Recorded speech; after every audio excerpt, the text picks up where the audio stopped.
Et voilà donc comment déclarer la tête, bien une liste. Et ce, bien sûr, via la déclaration de sa tête. Donc, je répète, dans la partie type, on déclare un pointeur sur un enregistrement. Et l'élément liste, c'est un enregistrement. Maintenant, l'élément de la liste, bien un élément de la liste, c'est un enregistrement composé de deux champs, information, et le champ suivant. C'est le champ de type pointeur. D'accord? Puis, dans la partie variable, on déclare la tête de la liste, qui est de type pointeur élément. OK? Et de type pointeur.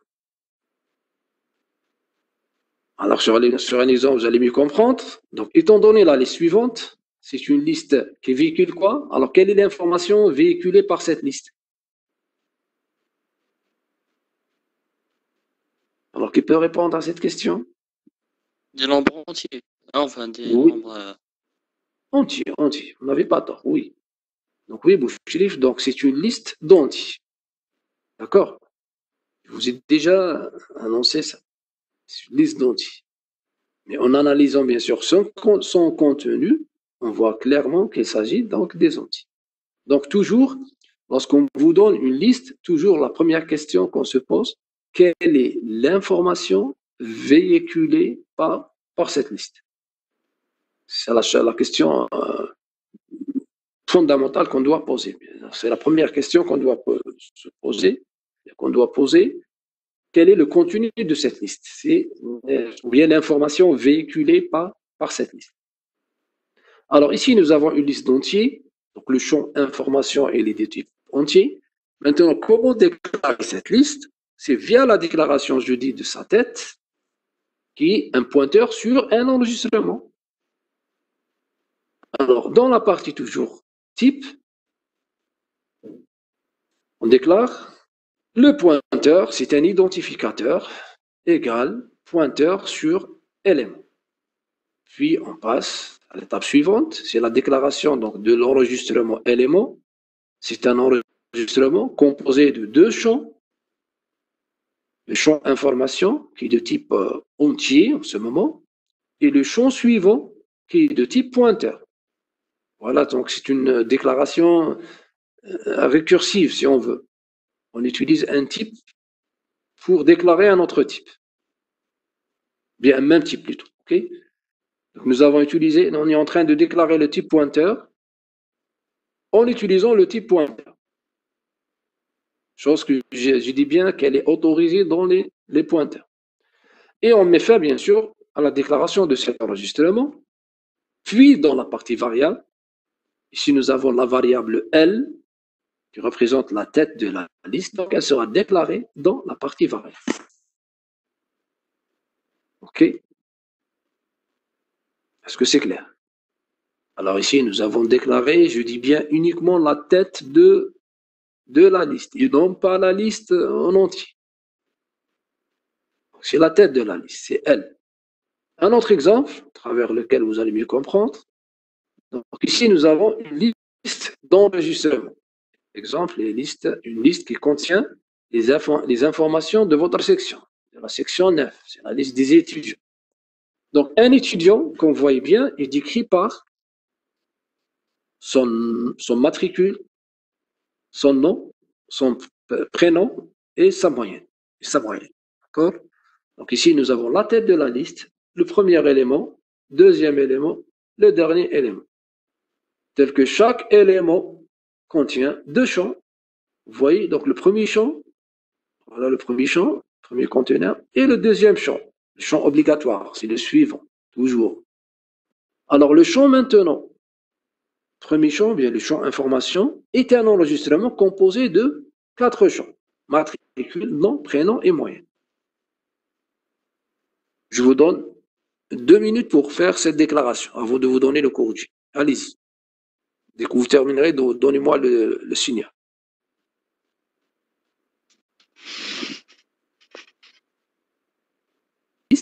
Qui stocke les informations d'une section. des étudiants donc de la section 9. Chaque étudiant est décrit par un matricule, un nom, un prénom, une moyenne.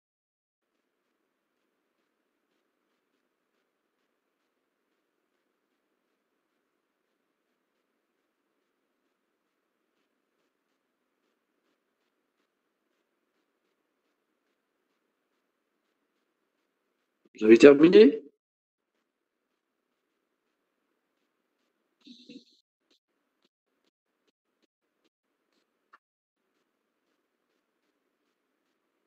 À votre écoute.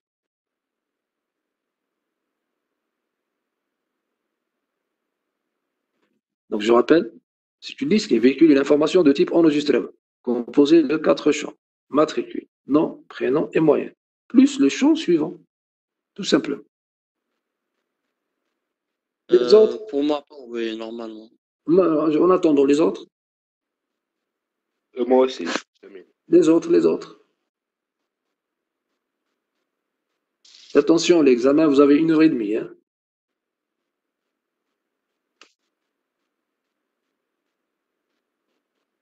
Alors, on va passer à l'étape suivante. Hop. La déclaration de cette liste. Donc, dans la partie type, on déclare d'abord le type étudiant qui est indépendant des listes ici. Hein. Donc, nous avons déclaré le type étudiant, le fameux type étudiant que nous avons déclaré même pour la déclaration d'un vecteur d'enregistrement. Donc, qui est composé du champ matricule, qui est de type entier par exemple, nom, prénom de type chaîne, la moyenne de type réel, puis bien sûr on met fin à la déclaration de ce type. Puis on reprend la déclaration classique d'une liste. La déclaration classique d'une liste, bien sûr, contient 2 champs. Le champ information et le champ suivant. Ici, donc, nous avons la première partie qui concerne la déclaration du pointeur sur un élément, puis l'élément. Donc, l'élément maintenant est un enregistrement composé de deux champs.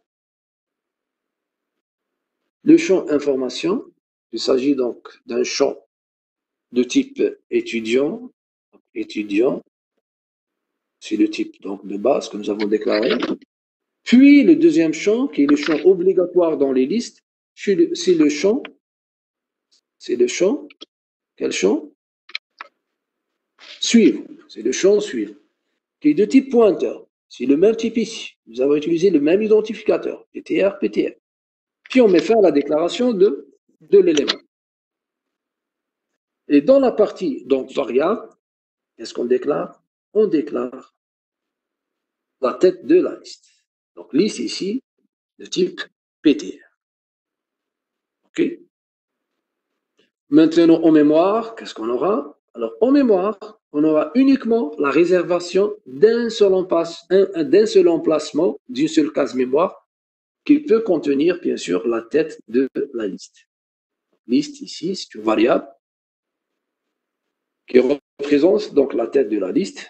Donc, si je vous demande de me dire quel est le type de cette variable, est-ce qu'il s'agit d'une variable statique ou dynamique? Alors ici, est-ce que liste est une variable statique ou bien dynamique?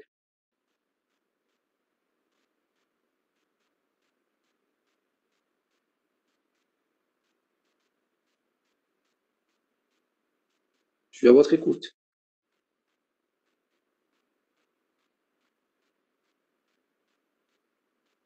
Alors revenons à la déclaration, bien la définition de type pointeur. Alors, par quoi nous avons défini le type pointeur? Par un type statique qui peut être utilisé pour gérer une variable comment? Dynamique. Donc le type pointeur, bien une variable de type pointeur est une variable statique utilisée pour gérer une variable dynamique. Alors ici, nous avons utilisé quel type? Type pointeur.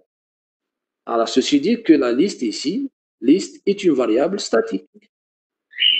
OK? Donc, faites attention. C'est vrai que la structure liste, c'est une variable, structure dynamique. On peut créer, c'est-à-dire libérer, etc., de façon dynamique. Par contre, la tête, elle est statique. La tête de la liste, elle est statique. Donc, suite à la déclaration du pointeur, donc, de la liste, alors, suite à la déclaration donc, de la tête de la liste ici, donc on aura la réservation d'un espace mémoire pour stocker donc ici la tête de la liste. Là, j'ai utilisé le même identifiant, c'est la liste. Okay? Chose à retenir, donc lors de la déclaration d'une liste, on réserve uniquement un espace pour stocker uniquement sa tête. Et non pas le reste, non pas la liste. La liste n'a pas d'existence pour le moment. Elle n'est pas encore créée. Donc, pour le moment, nous avons créé uniquement la tête de la liste. Ici, on n'a pas dit la déclaration de... Oui, nous avons dit la déclaration de la liste, mais à vrai dire, c'est une déclaration de la tête de la liste. Entre guillemets, OK. Par abus de langage, on dit la déclaration d'une liste, mais à vrai dire, nous avons déclaré uniquement la tête de la liste. Est-ce que c'est clair? Alors, si c'est bon, on passe à une autre forme. Donc, c'est une autre liste.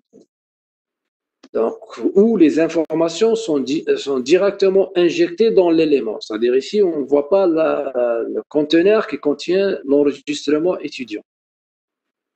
D'accord? Nous avons uniquement un seul conteneur, c'est celui de la liste, qui est composé maintenant, non pas de 2 champs uniquement, mais il est composé de 5 champs. Le premier champ, le deuxième, le troisième, le quatrième, ainsi que le champ obligatoire, qui est le champ suivant. C'est une autre façon pour stocker les informations, bien pour déclarer une liste linéaire chaînée qui contient les informations donc des étudiants d'une section. Donc ici, nous avons enlevé la frontière, bien la barrière, bien le conteneur qui contient donc l'enregistrement étudiant, en injectant, bien en mettant directement les champs dans le premier donc conteneur, dans le premier donc enregistrement. Alors maintenant, qu'est-ce qu'il y a lieu à ajouter, bien à modifier dans la première déclaration? Donc, voilà donc comment faire. On commence toujours par la déclaration du type. Pour le moment, on ne va pas déclarer le type étudiant. Nous avons déclaré tout à l'heure. On commence directement par la déclaration du type pointeur. C'est un pointeur sur élément. Et l'élément maintenant est un enregistrement. Alors ici, on est en train de déclarer l'élément de la liste, qui est composé de combien de champs? De 4 champs. Information, matricule, nom, prénom, en moyenne. Ici, nous avons déclaré le type étudiant tout à l'heure, sans pour autant le mentionner, sans pour autant mettre étudiant, etc. Puis, bien sûr, on ajoute le champ suivant, ce qui est le champ obligatoire dans les listes. En mettant fin, bien sûr, à cette déclaration, par la suite, on passe à la déclaration des variables pour déclarer la liste, bien la tête de la liste qui est de type pointeur. En mémoire, toujours, liste, une variable statique qui peut stocker uniquement un seul pointeur. Qui est initialement, bien sûr, indéterminé, comme toute variable statique. Suite à la déclaration d'une variable statique, réservation d'un espace mémoire, dont le nom, c'est l'identificateur utilisé ici, lors de la déclaration, qui est initialement, bien sûr, indéterminé. La variable, initialement, elle ne contient aucune information. Voilà, donc, c'est une autre forme pour déclarer une liste d'enregistrement. Alors, soit on déclare l'enregistrement dans l'élément, donc ici on parle d'une imbrication d'enregistrement, ou bien on enlève le premier enregistrement en injectant les champs de cet enregistrement directement dans l'enregistrement de la liste, décrivant l'élément de la liste. Est-ce que c'est clair? Oui. Monsieur, s'il vous plaît, vous pourriez me réexpliquer la première version, parce que je l'ai suivi. Ah oui. Oui, je n'ai pas de souci. Merci. Donc, revenons à la déclaration de tout à l'heure. Alors, je voulais ce soit juste d'analyser la forme, la représentation en mémoire. Alors, si on compare les deux représentations ici, nous avons un élément. Ada, c'est un élément, d'accord? Vous êtes d'accord, Boucher? D'accord. Il contient deux champs. Ada, le premier champ. J'aurais dû le faire par animation, vous allez mieux comprendre. Alors, Ada, c'est le deuxième champ, le premier champ plutôt, ou Ada, le champ suivant. Vous me suivez? Ça veut dire Oui, ici, nous avons un élément, un enregistrement contenant deux champs. Le premier est un enregistrement, alors que le deuxième est un champ simple, de type pointeur. Alors, le premier champ, qui est de type enregistrement, il est composé de quatre champs, matricule, nom, prénom et moyen.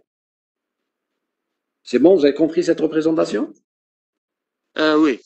Je pense que oui. Alors, la deuxième représentation, ici, on n'a pas donc le deuxième enregistrement.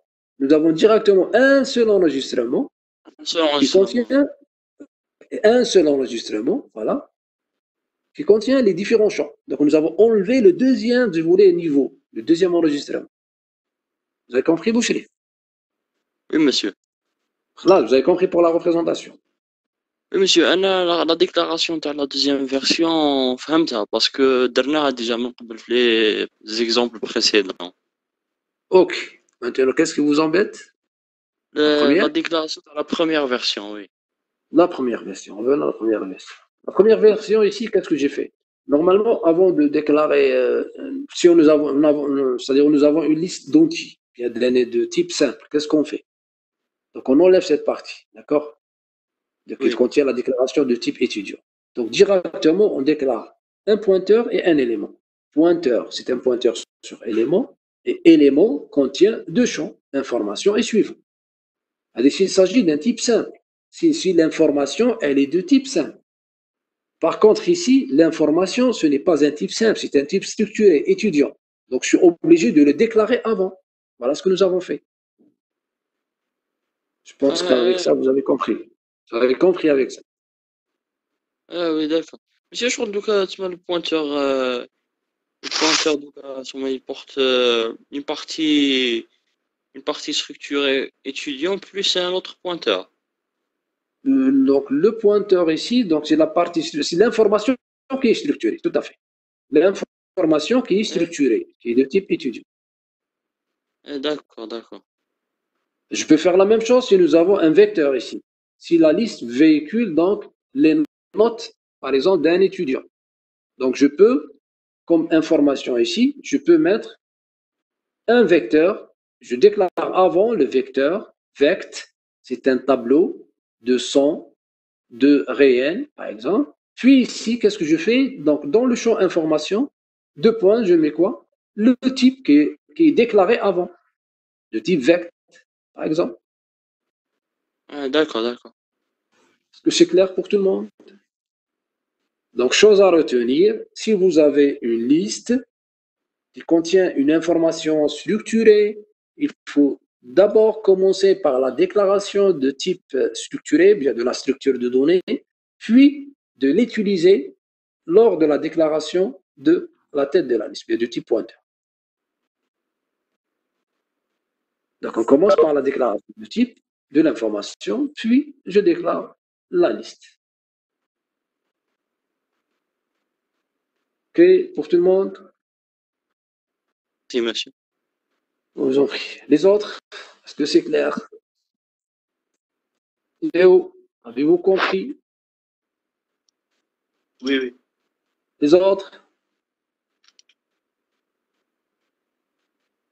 Les autres. Voilà, donc chose à retenir. Donc, si vous avez une liste qui véhicule une information donc structurée, il faut d'abord déclarer son type, bien le type de l'information, la structure de données, puis de reprendre la fameuse déclaration d'une liste en déclarant bien sûr le champ information et le champ suivant. Puis, bien la tête de la liste. Voilà ce que je vous demande de retenir juste de ces deux exemples. Donc, un troisième exemple, la déclaration maintenant d'une liste d'étudiants. Oui, allez sur la deuxième version. Troisième exemple. La déclaration d'une liste maintenant dont l'information est elle-même de type pointeur. C'est une liste d'entiers donc qui est gérée dynamiquement, donc bien de façon dynamique. Voilà le schéma. Donc, c'est une liste d'entiers. Alors, l'entier n'est pas géré de façon statique comme tout à l'heure, mais elle est gérée par son pointeur. Ça veut dire que l'élément ici contient le champ information qui est de type pointeur sur un outil. Toujours, rappelez-vous, nous avons dit, lorsque vous avez par exemple une flèche ici, allant d'une case à une autre, alors la première case représente toujours un pointeur. Toujours un pointeur. Ici, nous avons pointeur suivant, ici, nous avons pointeur de la tête, pointeur vers un entier, etc. Je peux faire aussi donc un autre niveau, une flèche qui sort de cette case vers un autre, sur ce qui traduit que cet élément est un pointeur. Donc toujours la flèche permet de décrire un pointeur. D'accord? Alors maintenant, pour déclarer donc cette liste, qu'est-ce qu'on fait? Je vous donne une minute pour le faire. Vous êtes capable de le faire. Allez-y, une minute pour déclarer donc cette liste. Bien la liste, bien la tête de la liste.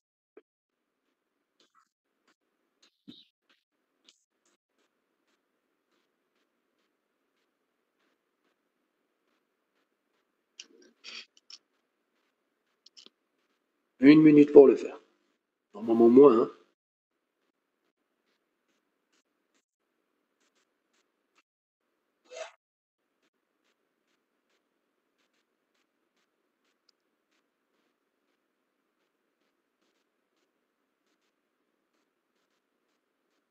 Voilà donc la réponse.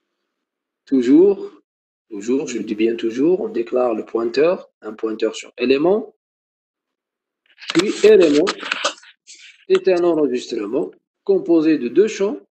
Donc, je vais passer directement au champ suivant. Donc le champ obligatoire, c'est le champ suivant. Hein? Puis le champ information maintenant, qu'il s'agit d'un pointeur sur un entier. Et non pas un entier. C'est la différence par rapport à la première déclaration. Dans la première déclaration, le champ information est un entier. Par contre, ici, le champ information, c'est un pointeur sur un entier. Ce n'est pas un entier proprement dit, c'est un pointeur sur un entier. Et dans la partie variable, on déclare L de type pointeur. Il n'y a aucune différence par rapport à la première déclaration, à part d'ajouter le chapeau. D'accord? Maintenant, si j'ajoute un deuxième chapeau ici, si on écrit info, chapeau sur un entier, c'est-à-dire double chapeau entier. Alors, qui peut me donner l'interprétation de cette déclaration? Monsieur Tchmaoun, par exemple, le numéro 20, il y a un autre pointeur qui sera dirigé vers une variable dynamique qui fait à 20. Très bien, Boucherif, oui. Donc, voilà ce qu'on doit avoir comme représentation, c'est-à-dire de l'élément dont la valeur est égale à 20, une flèche qui sera pointée vers une autre variable dynamique dont le contenu est 20. Tout ça, tout à fait correct. Oui. Voilà donc concernant la déclaration. Donc là, comment déclarer donc une liste? Je reprends donc je résume donc ce que nous avons vu pour la déclaration. Alors pour la déclaration d'une liste, on doit toujours se poser la question, quel est le contenu de cette liste? Quel est le contenu de cette liste? Qu'est-ce qu'elle véhicule comme information? Si le type de l'information véhiculée est structuré, dans le cas de l'enregistrement d'un étudiant, on doit d'abord personnaliser, on doit passer par la personnalisation de type structuré, puis de reprendre la déclaration classique. La déclaration classique d'une liste contient deux éléments, le pointeur et l'élément. Deux déclarations, deux types. La déclaration de type pointeur, puis la déclaration de l'élément. Et là, voilà comment on fait référence au type structuré de la liste. Donc, s'il s'agit d'un type simple entier, donc il suffit juste d'écrire entier ici. Maintenant, s'il s'agit d'un type structuré, on reprend le type, bien sûr, de cette structure de données. Le type structuré, on a des informations véhiculées dans cette liste. Voilà ce que je vous demande de retenir. Donc, la liste contient obligatoirement la déclaration de pointeur pointeur sur élément, puis élément, enregistrement info, puis maintenant pour le type de l'information véhiculée, alors soit elle est simple ou bien structurée. Et dans la partie variable, on déclare toujours donc la tête de la liste. Voilà concernant la déclaration de la liste ou bien de la tête de la liste. Alors, si vous n'avez pas de questions, donc on passe à la section suivante, qui consiste à la création d'une liste linéaire chaîne. Avez-vous de questions?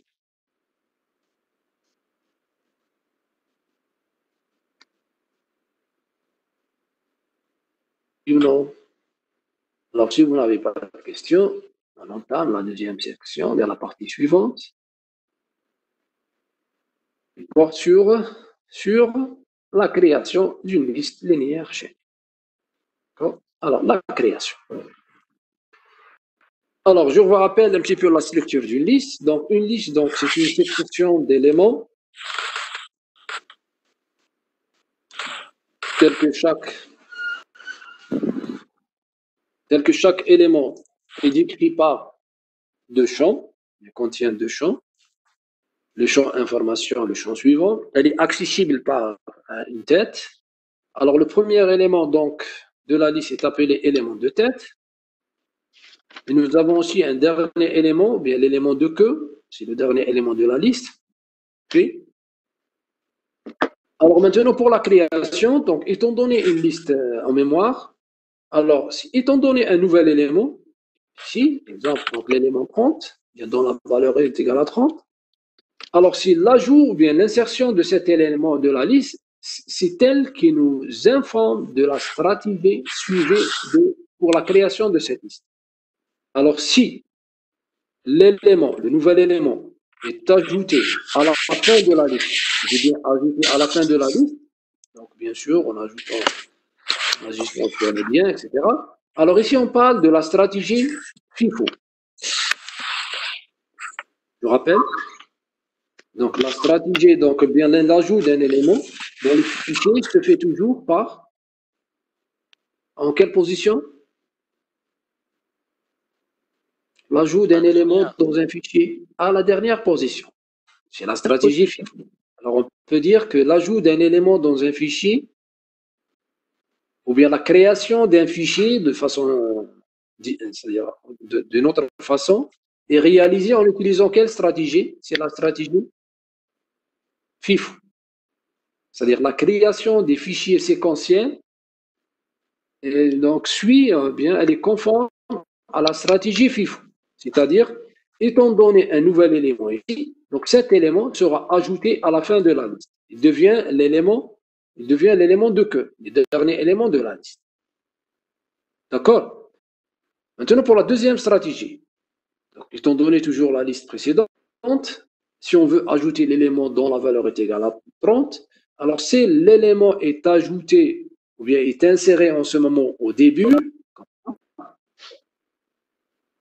alors on ne parle pas de la stratégie LIFO. Je sais que vous ne savez pas ce que c'est FIFO et LIFO pour le moment.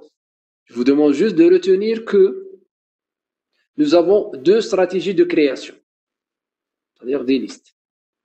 Alors, étant donné un nouvel élément, si cet élément est ajouté à la fin, on parle de la stratégie FIFO. C'est la même adoptée pour la création des fichiers. Maintenant, si l'élément, le nouvel élément est inséré au début, et en ce moment, on parle d'une autre stratégie de création, c'est la stratégie LIFO. D'accord? Par la suite, on va donner donc des détails des deux stratégies. Commençons par la première. Bon, la première, c'est celle jugée la plus simple. D'accord? Donc, pour l'exemple tout à l'heure, c'est la deuxième. Mais ici, donc, on va commencer par la première qui est la plus simple. C'est la stratégie LIFO. Alors, que signifie LIFO? Nous avons dit FIFO, LIFO, etc. Sans pour autant dire qu'est-ce que signifie donc LIFO. Alors, LIFO, c'est last in, first out. Last in, first out. Ça veut dire le premier entrant, bien le premier entrant dans la liste, c'est le premier sortant de la liste. Le premier entrant, c'est le premier sortant. Alors le premier donc sortant, ne sais pas ce que c'est, donc ni le premier entrant. Alors, dans une liste, le premier, donc, en venant à la description de la liste ici, alors, étant donné dans cette liste, alors le premier sortant de la liste, c'est l'élément de tête. C'est le premier élément. Le premier élément de la liste, c'est le premier sortant. Maintenant, le dernier sortant, c'est last out. C'est le dernier élément de la liste. C'est l'élément de queue. Ici, nous avons le premier sortant. Ici, nous avons le dernier sortant. Alors ici, si on ajoute un élément ici, donc l'élément ajouté, si on l'ajoute à la fin, il va devenir quoi? Il va devenir le dernier sortant, n'est-ce pas? C'est le dernier, l'élément de queue. Alors tout à l'heure, c'était le dernier rentrant, c'est le dernier ajouté à la liste, et qui est devenu, bien sûr, le dernier sortant. Alors si on écrit le dernier rentrant, c'est last in, L-I, last in, d'accord? Qui est devenu le dernier sortant, last out. Alors, si on veut décrire cette stratégie, ce n'est que la stratégie FIFO, ou bien la stratégie LILO. On va voir ce que c'est, donc quelle est la différence, ou bien quelle est la ressemblance, bien la différence entre les deux. C'est deux stratégies équivalentes. Maintenant, la deuxième stratégie, étant donné un nouvel élément ici, si cet élément est inséré au début, donc c'est le last in, L-I. C'est last in. Alors, le last in est devenu comment? Il est devenu l'élément de tête. Ça veut dire last in est devenu first out. Last in a devenu le first out. Donc, L-I-F-O qui compose l'IFO. Donc, L, last in, qui est devenu le first out. Tout à l'heure, c'était le first in qui est devenu le first out. C'est le first in à la liste qui est devenu le first out de cette liste. Voilà, d'où les deux stratégies. Donc, FIFO et LIFO. Est-ce que c'est clair?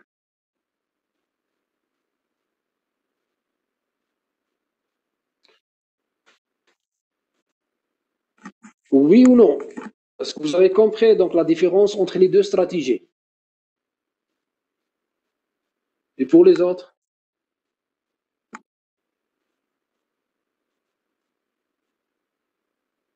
Les autres.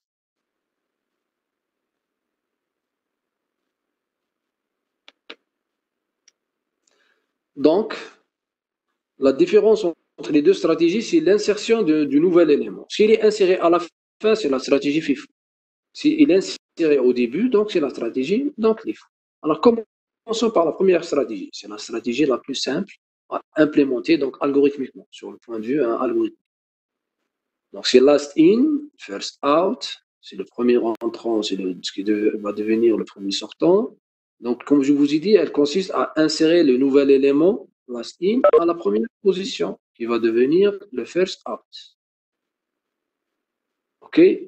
Alors, étant donné, donc, on va voir donc quelles sont les étapes par lesquelles passe cette création.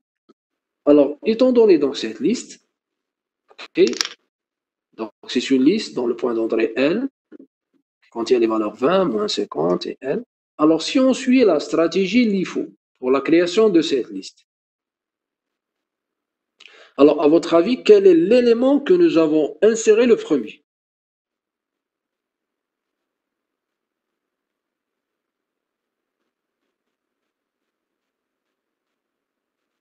Alors, quel est l'élément inséré? C'est oui, la stratégie LIFO. C'est last in, first out. Last in, first out. Le dernier rentré. Monsieur, le dernier numéro, l'effet 4.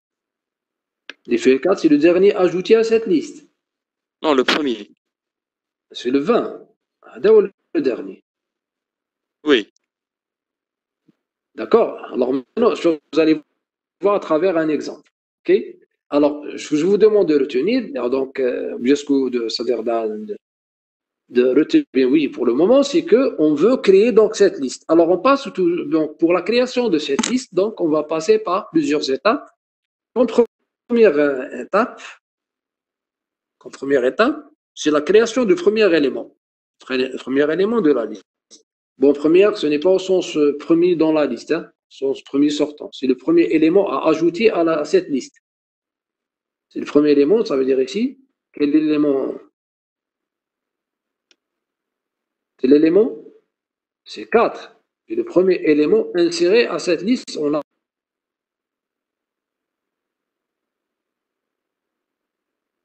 D'accord. Alors, comment donc réaliser cette création? Donc, pour la déclaration, c'est une liste d'entiers. Donc, l'information véhiculée, elle est de type entier. Et nous avons le champ suivant, de type pointeur, qui est donc un pointeur sur élément. Donc, je vous conseille d'apprendre par cœur cette déclaration. Donc, toujours pointeur égale chapeau, élément, élément égale enregistrement, info de type certain type, ok, suivant de type pointeur. Puis la déclaration, ici, donc pour la création d'une liste, on aura besoin d'un pointeur intermédiaire P, de même type que la tête de la liste. Donc ici, nous avons déclaré deux pointeurs L et P. L, c'est la tête de la liste, et P, c'est un pointeur intermédiaire. D'accord? Donc en mémoire, initialement, nous avons uniquement deux espaces mémoire pour stocker la tête et le pointeur intermédiaire P. Voilà ce qu'on aura lors de la déclaration de la tête et le pointeur P. Et la liste n'existe plus. On n'a aucune existence. On n'a pas encore créé dans la liste. Alors, pour la création de la liste, on commence toujours par la création du premier élément. Dans la partie action, on initialise L par nil. Pourquoi on initialise L par nil? C'est juste pour exprimer donc la liste vide. Alors, si on veut créer une liste, alors toute liste initialement est vide. C'est pour cela que nous avons initialisé L par nil. Parce qu'on va exploiter aussi plus tard pour la création donc des autres éléments, de même du premier élément. Après, qu'est-ce qu'on fait? Ici, on est en mesure de créer donc un élément, donc on va faire appel à la procédure allouer. Allouer avec comme pointeur un pointeur intermédiaire P. Alors, suite de cet appel, en mémoire, qu'est-ce qu'on aura? Réservation d'un espace mémoire. Pourquoi la variable dynamique ici est un enregistrement? C'est parce qu'ici, nous avons utilisé le pointeur P. On revient dans la déclaration du pointeur P, voilà. Il est de type PTR. On revient au type PTR. PTR est un pointeur sur élément, alors que élément est un enregistrement. Ça veut dire que la variable dynamique ici, c'est un enregistrement composé de deux champs, information et suivant. C'est pour cela, lors de l'allocation avec P, nous avons réservé un espace pour la variable dynamique pointée par le pointeur P, qui pointe sur un enregistrement. Et initialement, bien sûr, les deux variables les deux champs sont vides, sont indéterminés. D'accord? Pour l'allocation, pour la création de l'élément. Après, on initialise le champ information. J'ai dit tout à l'heure que le premier élément, c'est l'élément dont la valeur est égale à 4. Comment initialiser le champ information ici? C'est par l'accès à cette variable enregistrement, c'est P chapeau. C'est une variable dynamique pointée par P chapeau, puis le champ information, point information. Donc pour affecter la valeur 4. Ou bien, on peut faire la même chose par une lecture, par lire P chapeau, point info. Donc en mémoire, bien sûr, suite à cette instruction, la valeur 4 sera stockée dans le champ information de cet enregistrement. Puis, par la suite, on modifie P suivant reçoit nil. Pourquoi nous avons eu recours à ça? C'est juste pour déclarer cet élément terminal. Parce que, initialement, P suivant, L est égal à nil, et P suivant, donc L est égal à nil, et le champ P suivant ici, donc c'est le dernier élément de cette liste, puisqu'elle contient uniquement un seul. Donc si on affecte à P suivant L, donc on va déclarer cet élément comme étant élément terminal. Puis, bien sûr, on modifie la tête de la liste. Parce que c'est-à-dire comme résultat, nous voulons avoir une liste qui est accessible par sa tête, qui est N. Donc ici, la liste, elle est accessible par P. Alors là, on veut sortir avec une liste accessible par N. Ça veut dire ici, on doit affecter P à N. Pour avoir ça.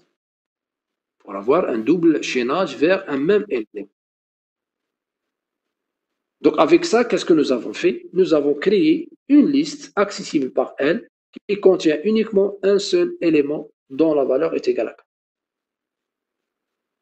Et on met fin, bien sûr, à cet algorithme. Est-ce que c'est clair pour la création du premier élément de la liste? Oui ou non? Monsieur, s'il vous plaît, est-ce que vous pouvez me répéter? Quel niveau vous avez? Quel niveau vous êtes perdu? Et toute la première étape. D'accord. Pas de souci. La déclaration, c'est clair?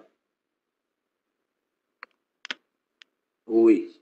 Alors ici, nous avons initialisé. J'ai dit on initialise L par nil. C'est juste pour exprimer donc que le fait que initialement la liste est vide. Puis, on veut créer un élément. Ça veut dire on doit faire appel à la procédure allouer. Allouer P. Bon, on aurait pu allouer avec L pour la première itération, pour la première étape. On aurait pu allouer avec L. On obtient directement L qui pointe sur une variable dynamique. Donc, nous avons choisi P. C'est juste pour avoir une forme générale. Donc, allouer P, c'est pour créer une variable dynamique, Rzaoui, pointée par P, parce que nous avons utilisé P ici comme paramètre. La variable dynamique contient deux champs, champ information et le champ suivant. Comment accéder à cette variable dynamique? C'est via son pointeur, suivi d'un chapeau. Donc, P, chapeau, point, information, pour initialiser le champ information par 4, bien par une valeur introduite par l'utilisateur. Et le champ suivant, on l'initialise par L, par la valeur de Ni, la L qui est égale à Ni. C'est pour dire que c'est un élément terminal. Voilà. Puis, bien sûr, là, on veut que la liste soit accessible via sa tête, qui est N. Donc, on doit affecter la valeur du pointeur P qui pointe sur la liste, le premier élément qui représente le point d'accès de la liste. On affecte sa valeur à la tête N pour avoir un double chaînage, bien un double pointage vers un même élément. Est-ce que c'est clair maintenant, Rza? Merci. Je vous en prie. Les autres? Les autres?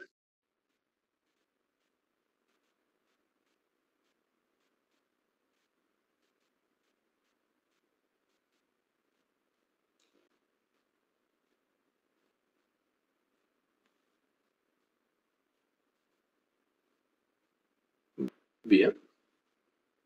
Alors voilà pour la création du premier élément. Maintenant, la création du deuxième élément. Donc, initialement, après la création du premier élément, on obtient ça en même temps. La liste L, qui est accessible par sa tête, et le pointeur P pointe toujours sur le premier élément, sur l'élément qu'on vient de créer. Maintenant, suite à la deuxième création, donc suite à la deuxième allocation, à la création du deuxième élément, donc on va créer une autre variable dynamique, comme ça, qui est accessible maintenant par P. Rappelez-vous, lorsque nous avons dit, si on alloue plusieurs fois avec le même pointeur, alors c'est le dernier lien qui sera considéré. Alors, les autres liens seront ignorés, comme le cas d'une assignation aussi. Si on exécute une assignation, c'est la dernière assignation qui va prendre effet. Alors les autres seront ignorés, seront détruits. C'est la même chose ici. P tout à l'heure pointe sur cette variable dynamique. Après cette nouvelle allocation, et après la modification du contenu de la variable P, ici nous avons un autre pointage, un lien de pointage. Donc, ici nous avons créé une autre variable dynamique pointée par P. On fait la même chose, on initialise le champ information par -50, par une lecture ou bien par une affectation. comme ça. Puis, P suivant reçoit L. Bon, pourquoi donc cette instruction? C'est juste pour rattacher donc cet élément à la liste. Toujours, nous avons une liste et on veut rattacher cet nouvel élément à la liste. Comment? En affectant à son champ suivant la tête de la liste. La tête de la liste, c'est P suivant reçoit L. C'est pour avoir ça. C'est-à-dire ici, nous avons rattaché cet nouvel élément à la liste en gardant toujours quoi comme tête de liste L. C'est une étape intermédiaire. Après, on va modifier quand même la tête de la liste.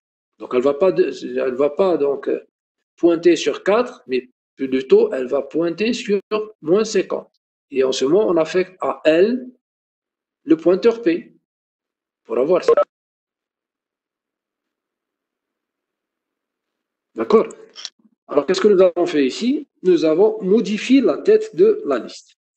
Alors, si on interprète ces 4 instructions, la première, c'est pour la création de l'élément. La deuxième instruction, c'est pour l'initialisation du champ d'information. La troisième instruction, c'est pour le rattachement de l'élément à la liste. Et la quatrième instruction, c'est pour la modification de la tête de la liste.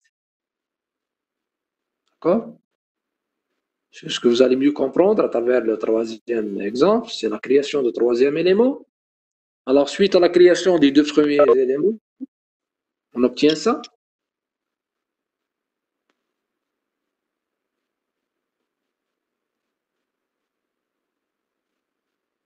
D'accord? Alors, ici, après la création des 2 premiers éléments, après, pour la création du troisième, on alloue toujours avec P pour avoir cet état. Puis, le champ information sera initialisé par la dernière valeur, c'est 20, par lecture ou bien par une affectation. Puis, on rattache l'élément qu'on vient de créer à la liste. Champ suivant lui affecte N. Puis, on modifie la tête de la liste. OK. Puis maintenant, si on veut nettoyer le chantier pour avoir une liste proprement dite, qu'est-ce qu'on fait? On affecte au champ, au pointeur P, la valeur nid. Et comme ça, nous avons une liste propre. Okay. Et voilà comment créer donc la liste qui contient 3 entiers, donc 20 moins 54, en adoptant la stratégie LIFO. La stratégie LIFO. Last in, first out. Est-ce que c'est clair pour tout le monde? Je pense que oui. Maintenant, on va généraliser. On va créer une liste à partir d'un fichier. On va créer une liste linéaire chaînée en adoptant la stratégie LIFO, en prenant bien sûr les éléments, bien sûr les valeurs, en lisant les valeurs à partir d'un fichier identique. Alors, initialement, donc, qu'est-ce qu'on doit faire? Je vous laisse le soin de le faire, mais je vous donne le corriger directement. Bon, il ne reste pas suffisamment de temps de centre. Donc, je vais vous donner directement donc, le corriger. Je vous donne 1 minute pour le faire.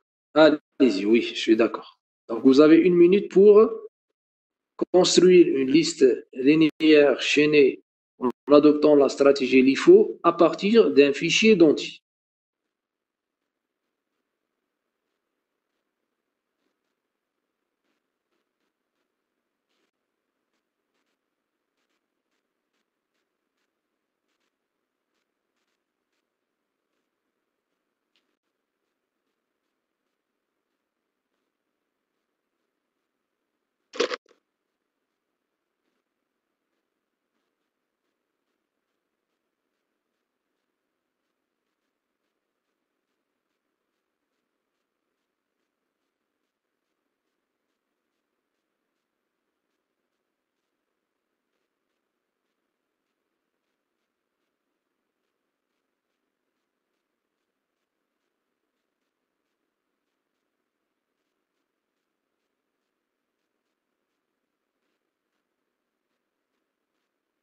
C'est bon, vous avez terminé?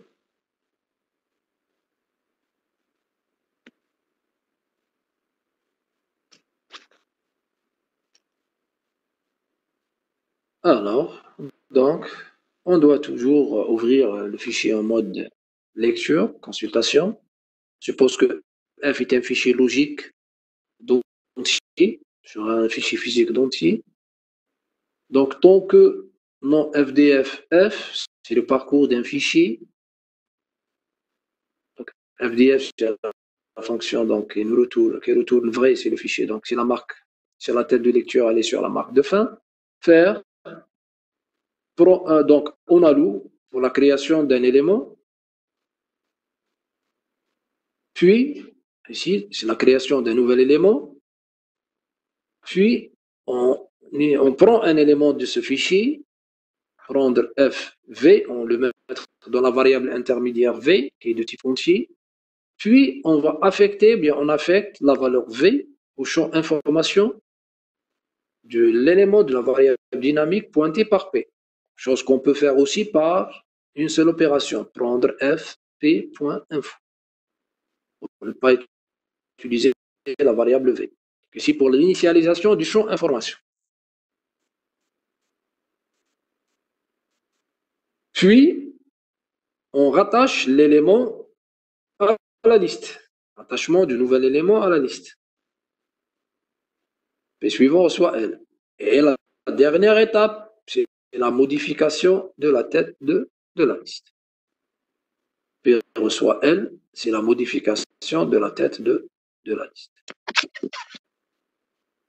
Puis, on met fin à cette boucle. Et aussi, on ferme le fichier F.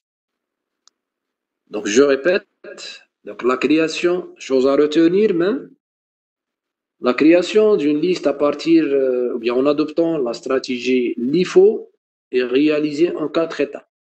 4 étapes. Bon, ici, juste, n'oublions pas juste d'initialiser L par ligne, hein, avant. Chose qui est valable pour même la stratégie FIFO. Donc, je répète.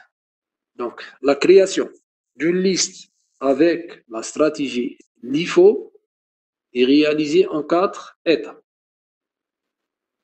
La première étape consiste à la création de l'élément avec une allocation. Deuxième étape consiste à l'initialisation du champ information. La troisième étape, c'est le rattachement du nouvel élément à la liste. P suivant reçoit L. Puis la dernière étape, c'est la modification de la tête de la liste. Vous avez quatre étapes. Monsieur, Oui. pour la libération de P. Pourquoi on libère avec P? Si on libère, ça veut dire on va détruire l'élément. Pour lui affecter peut-être nil, la valeur nil.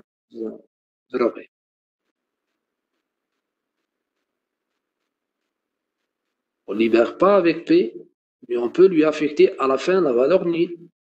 C'est juste pour, je dis, pour nettoyer le chantier, ok? Pour avoir une liste propre.